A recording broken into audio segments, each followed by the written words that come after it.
Hi there, this is Abhishek, and in this video I will talk about how you can print multiple values.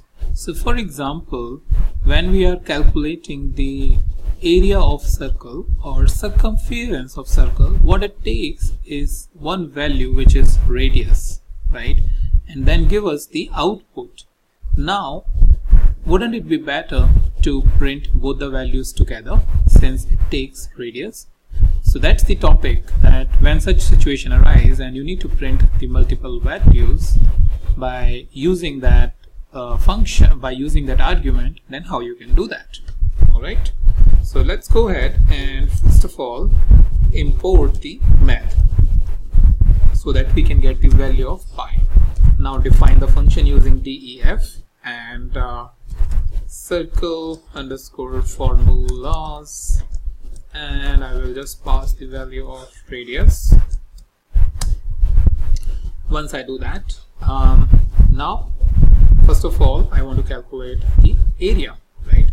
So area is equals to pi r square. So math dot pi multiply with radius to the power 2, right? And circumference c is equals to 2 multiply with math dot pi and then multiply with radius, right?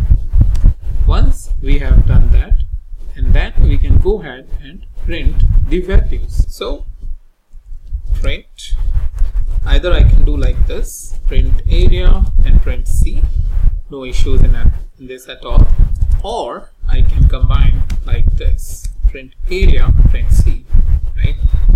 So once I do that, there is no issue, and now I want to pass on the value, which is 26.7. Let's say the radius value is. Circle formulas is not defined. I again made a simple or a silly error.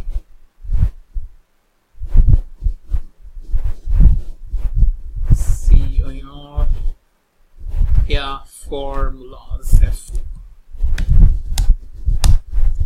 And now I have the value of 2239.60 or something, and then 167 is the circumference. So 2239 is the area and 167 is your circumference.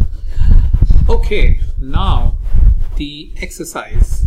So the exercise for you is enhance the print to write values properly, like the area of the circle. So it should write this statement: the area of the circle is 1256.637 and the circumference of the circle is 125.663. So what you can do is you can utilize two different print statements, but it should print like this, not like 2239, where user have no idea, okay, what 2239 is, whether it is circumference or area. Why? But an experienced user can still get an idea, but for a novice user, it's better to print statement like this. Okay, so this is an exercise for you, and I hope you will get it. You will need to figure it out a little bit because it will give you an error, but you should be able to get it. Okay, I will provide you the solution in the next video.